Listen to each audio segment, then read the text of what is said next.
So here we go, a quick demo with the roofing square. I've cut my plumb cut, which is on the ridge. That is indicated in yellow for me. I've marked my length of my rafter to this point.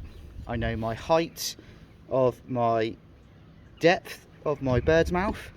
So I now do the seat cut, which is the red for me. Seat cut, red for me, easy. Then flip it round to do my plumb cut for the bird's mouth. Easy as that to use.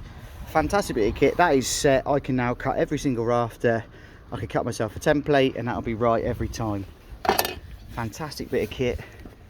And yeah, every time, right every time. Boosh. Fantastic roofing square. Can't recommend it enough. It's me just on my own today and I've done about 20-30 rafters already and it's just effortless. Get the right tools, the slower you go, the faster you go. Have a great day.